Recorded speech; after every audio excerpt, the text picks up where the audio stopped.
ಒಂದಾಗಿದೆ. ಬೆಳಕು ಕೊಡಿ, ಇಲ್ಲ ಒಂದು ಪರಿಹಾರ ಕೊಡಿ. 16 ಲಕ್ಷಕ್ಕೂ ಅಧಿಕ ಕಟ್ಟಡಗಳಿಗೆ ವಿದ್ಯುತ್ ಸಂಪರ್ಕ ಇಲ್ಲ.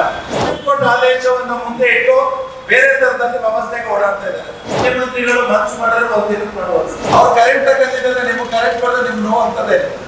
ಸರ್ಕಾರ 4/4/2025 ವಾಸ ದೃಢೀಕರಣ ಪತ್ರವನ್ನ ಸಲ್ಲಿಸಿದ ನಂತರ ವಿದ್ಯುತ್ ಸಂಪರ್ಕವನ್ನು ಕೊಡಬೇಕು ಅಂತ ಒಂದು ಆದೇಶವನ್ನು ಮಾಡಿ ರಾಜ್ಯದಲ್ಲಿ ಸುಮಾರು 16 ಲಕ್ಷಕ್ಕೂ ಅಧಿಕ ಕಟ್ಟಡಗಳಿಗೆ ವಿದ್ಯುತ್ ಸಂಪರ್ಕ ಇಲ್ಲ.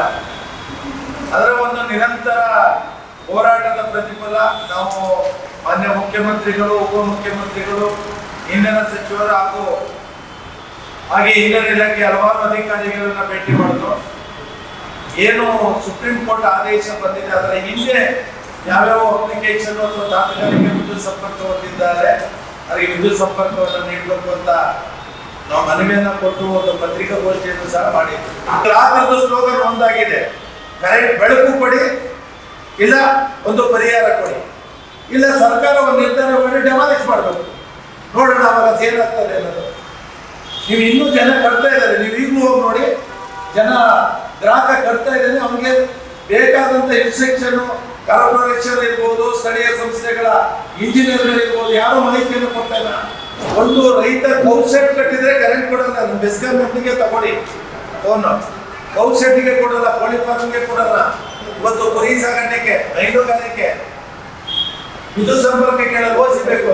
ಏಪ್ರಿಲ್ 4 ಹಿಂದೆ ಎಷ್ಟು ಕಟ್ಟಡಗಳಿಗೆ ತಾತ್ಕಾಲಿಕ ವಿದ್ಯುತ್ ಸಂಪರ್ಕವನ್ನು ಪಡೆದಿದ್ದಾರೆ ಅವ್ರು ಒಂದು ಬಾರಿ ವಿನಾಯಿತಿ ಕೊಡಿ. ಅದಾದ ನಂತರ ಇಷ್ಟೆಲ್ಲ ಇದ್ರು ಕಟ್ಟಿದ್ರೆ ಅವರು ಅನುಭವಿಸ್ತಾರೆ. ಅವರು ಗ್ರಾಹಕರು, ಅವರು ತಪ್ಪು ಇದೆ.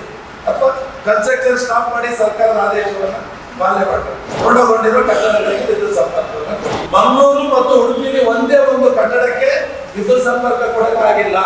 ಮುಖ್ಯಮಂತ್ರಿಗಳು ಮನ್ಸು ಮಾಡಿದ್ರೆ ಒಂದು ದಿನಕ್ಕೆ ಮಾಡುವುದು. 2025 ಹಿಂದೆ ನಿಮ್ಮ ಆದೇಶವೇ ಇತ್ತು.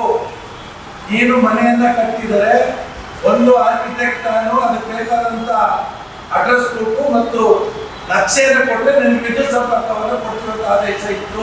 6 ಜನ ಒಂದೇ ಕಡೆ ಮನೆ ಕಟ್ಟಿದ್ದೀವಿ, 5 ಜನ ಕರೆಂಟ್ ಆಯ್ತು. ನಾನು ಸ್ವಲ್ಪ ಲೇಬರ್ ಪ್ರಾಬ್ಲಮ್ ಲೇಟ್ ಆಯ್ತು, ನನಗೆ ಕರೆಂಟ್ ಕೊಟ್ಟಿಲ್ಲ. ಇದು ಗ್ರಾಹಕರಿಗೋಸ್ಕರನೇ. ಯಾಕಂದ್ರೆ ನಮ್ಮ ಸಂಘ 104 ವರ್ಷ ಇದೆ, 31 ಜಿಲ್ಲಾ ಸಮಿತಿ, 231 ಉಪ ಸಮಿತಿಗಳು ರಾಜ್ಯದಲ್ಲಿದೆ, ದೊಡ್ಡ ಸಂಘಟನೆ ಇದೆ. ನಾವು ಗ್ರಾಹಕರಿಗೆ ಒಂದು ಅನುಕೂಲ ಮಾಡಿಕೊಡ್ಬೇಕು ಅಂತ ನಿರಂತರವಾಗಿ ನಾವು ಹೋರಾಟವನ್ನು ಮಾಡ್ತಾ ಇದ್ದೀವಿ. ಹಿಂದೆನೂ OC ಜಾರಿ ಮಾಡಿದಾಗ ಹೋರಾಟವನ್ನು ಮಾಡಿದವರು ನಾವು. ಸಾವಿರಾರು ಜನ ಫೋನ್ ಮಾಡ್ತಾರೆ, ಸಾವಿರಾರು ಅಪ್ಲಿಕೇಶನ್, ಸಾವಿರಾರು ಜನ ನಮ್ಮ ಫೋನಲ್ಲಿ ಹೇಳ್ತಾರೆ ನೀವೇ ಏನಾದರೂ ಒಂದು ಮಾಡಿ ಅಂತ. ಅವ್ರು ಹೇಳ್ತಾರೆ ಕೋರ್ಟ್ಗೆ ಹೋಗಿ ಅಂತ. ಕೋರ್ಟ್ಗೆ ಹೋಗಕ್ಕೆ ಆಗಲ್ಲ. ಯಾರು ಸಾಹೇಬರನ್ನ ಭೇಟಿ ಮಾಡಿದ್ರೆ ಅವ್ರು ಒಂದೇ ಮಾಡಿ ಹೇಳ್ತಾರೆ, ಉಪಮುಖ್ಯಮಂತ್ರಿಗಳನ್ನ ಭೇಟಿ ಮಾಡಿದ್ವಿ. ನಾವು ಉಪಮುಖ್ಯಮಂತ್ರಿಗಳನ್ನ 2 ಬಾರಿ ಭೇಟಿ ಮಾಡಿದ್ವಿ. ನಾವು ಅವ್ರು ಮನವಿ ಮಾಡ್ತೀವಿ, ಯಾಕೋ ಅವ್ರ ಇಂಟ್ರೆಸ್ಟ್ ಬರ್ತಾ ಇದೆ. 3 ಕಿಲೋಮೀಟರ್ ಅವರೇಜ್ ಅಂದ್ರೆ 15 ಲಕ್ಷ ಆಯ್ತು. 1 ಕಿಲೋಮೀಟರ್ಗೆ ಇವತ್ತು 240 ರೂಪಾಯಿ ಮಿನಿಮಮ್ ಚಾರ್ಜ್ ಅನ್ನ ಕಲೆಕ್ಟ್ ಮಾಡ್ತಾರೆ. ಒಂದು ತಿಂಗಳಿಗೆ ಇವರಿಗೆ ಮಿನಿಮಮ್ ಅಮೌಂಟ್ ವಿತೌಟ್ ಏನು ಯೂಸ್ ಮಾಡಿದೆ 70 ರಿಂದ 80 ಕೋಟಿ ದುಡ್ಡು ಬರೋದು ವ್ಯವಸ್ಥೆ ಸ್ಟಾಪ್ ಆಗಿದೆ. ಇವರೇ ನೋಡಿ, ಹಿಂದೆ ಉಚಿತ ಬೆಳಕು ಯೋಜನೆ ಮಾಡಿದ್ರು ಸರ್. ನೀವು ನಂಬ್ತಿರೋ ಮನೆ ಕಟ್ಟಿದ್ದೇನೆ ಅಂದ್ರೆ ಅವ್ರಿಗೆ ಏನು ಡಾಕ್ಯುಮೆಂಟ್ ಇಲ್ಲಂದ್ರೆ ಸರ್ಕಾರ ಲಕ್ಷಾಂತರ ರೂಪಾಯಿ ಹಣವನ್ನು ಖರ್ಚು ಮಾಡಿ ಅವ್ರಿಗೆ ವಿದ್ಯುತ್ ಸಂಪರ್ಕವನ್ನು ಕೊಟ್ಟಿದ್ರು. ನೀರು ಇಳಿಸಿದ್ರೆ ಏನು ತಲೆ ಕೆಡಿಸ್ಕೊಳ್ಳಲ್ಲ, ಸಂಪರ್ಕ ಟ್ಯಾಂಕ್ ಅಲ್ಲೋ ಅಥವಾ ಒಂದು ಬೋರನ್ನ ಮಾಡಿಸ್ಕೊಳ್ತಾರೆ. ಸ್ಯಾನಿಟರಿ ಇಳಿಸಿದ್ರೆ ಫಿಟ್ ಮಾಡ್ತಾರೆ. ಬಟ್ ವಿದ್ಯುತ್ ಬಹಳ ಅನುಕೂಲ ಇದೆ. ಯಾವ ಡಿಪಾರ್ಟ್ಮೆಂಟ್ ಎಷ್ಟು ಡಿಮ್ಯಾಂಡ್ ಇದೆ. ಈಗ ಕಟ್ಟೋವಾಗ ಸುಮ್ಮನೆ ಇತ್ತು, ಕಟ್ಟಾದ್ಮೇಲೆ ನಿಮಗೆ ತೊಂದರೆ ಕೊಡ್ತಾ ಇದ್ದಿದ್ದೆ ಸರ್. ಹಾಗೆ 11ನೇ ತಾರೀಕು ನಾವೆಲ್ಲ ಬಂದು ನಮ್ಮ ಒಂದು ಪ್ರತಿಭಟನೆಯನ್ನ ಪ್ರಚಾರ ಮಾಡುವ ಮುಖಾಂತರ ಅನುಕೂಲ ಮಾಡಿಕೊಡ್ಬೇಕಂತ ನಾನು ಮತ್ತೊಮ್ಮೆ ಮನವಿಯನ್ನು ಮಾಡ್ತಾ ಇದ್ದೀನಿ. ಸುಪ್ರೀಂ ಕೋರ್ಟ್ ಆದೇಶವನ್ನು ಮುಂದೆ ಇಟ್ಟು ಬೇರೆ ತರದಲ್ಲಿ ವ್ಯವಸ್ಥೆಗೆ ಓಡಾಡ್ತಾ ಇದ್ದಾರೆ. ಬೇರೆ ತರ ಅಂದ್ರೆ ಯಾವ ತರ? ಇವರು ಸುಪ್ರೀಂ ಕೋರ್ಟ್ ಆದೇಶ ಹೇಳ್ತಾರೆ, ಇವರು ಹಿಂದೆ ಅಧಿಕಾರದಲ್ಲಿದ್ದವು ಓಸಿ ತಂದಿದ್ರು. ಇವರು ಓಸಿಂದ ಏನಾಗ್ತದೆ ಗೊತ್ತಾ ಸರ್? ದೊಡ್ಡ ಬಿಲ್ಡರ್ಸ್ ಇದ್ದಾರೆ, ದೊಡ್ಡವರು ಕಂಪ್ನಿಗಳು, ಅವರೆಲ್ಲ ಪರ್ಫೆಕ್ಟ್ ಆಗಿದ್ದಾರೆ. ಅವರ ಅಪಾರ್ಟ್ಮೆಂಟ್ಗಳು ಅವೆಲ್ಲ ಚೆನ್ನಾಗಿ ಓಡ್ತಾರೆ ಸರ್. ಇದು ದೊಡ್ಡ ಮಟ್ಟದಲ್ಲಿ ಆಗ್ತದೆ ಸರ್. ವಿರೋಧ ಪಕ್ಷದ ನಾಯಕರುಗಳು, ಪೊಲಿಟಿಷಿಯನ್ಸು, ಹಾಗೆ ರೈತ ಸಂಘದ ಮುಖಂಡರು, ಅಸಂಘಟಿತ ಕಾರ್ಮಿಕ ವಲಯದ ಹಲವಾರು ಸಂಘಟನೆಗಳು ಬರ್ತವೆ ಸರ್. ಜಾರಿ ಮಾಡೋಕ್ಕೂ ಮುಂದೆ ಒಂದು ಇಂಪ್ಲಿಮೆಂಟ್ ಇಂಪ್ಲಿಮೆಂಟೇಷನ್ ಮಾಡಬೇಕು, ಗ್ರಾಹಕರಲ್ಲಿ ಅವೇರ್ನೆಸ್ ಕ್ರಿಯೇಟ್ ಬೇಕು, ಅದಕ್ಕೆ ಬೇಕಾದಂಥ ಫಂಡಮೆಂಟಲ್ ಕಾನೂನುಗಳನ್ನ ಸರ್ಕಾರ ರೆಡಿ ಮಾಡ್ಕೋಬೇಕು. ಪೂರ್ವಭಾವಿ ಸಿದ್ಧತೆಯಿಂದ ಏಕೈಕಿ ಜಾರಿ ಮಾಡಿದಾಗ ಸಮಸ್ಯೆ ಏನಾಗ್ತದೆ. ಈಗ ಗ್ರಾಮಾಂತರಕ್ಕೆ ಒಂದು ಗೈಡ್ಲೈನ್ ಕೊಟ್ಟರು ಡಿಸೆಂಬರ್ ಅಲ್ಲಿ. ಇವರು ನಿಜವಾಗ್ಲೂ ಸ್ಟಡಿ ಮಾಡಿದ್ರೆ ಇದನ್ನ ಕೊಡ್ತಾ ಇರಲಿಲ್ಲ.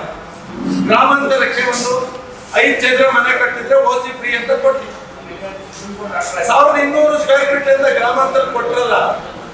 ಹಳ್ಳಿಗಳಲ್ಲಿ 1200 ಸ್ಕ್ವೇರ್ ಫೀಟ್ ಎಲ್ಲಿ ಇರ್ತದೆ? ದೊಡ್ಡ ಸೈಟ್ ಇರ್ತದೆ, ಅಣ್ಣ ತಂದೆ 4 ಜನ ಭಾಗವಾಗಿದ್ದಾರೆ.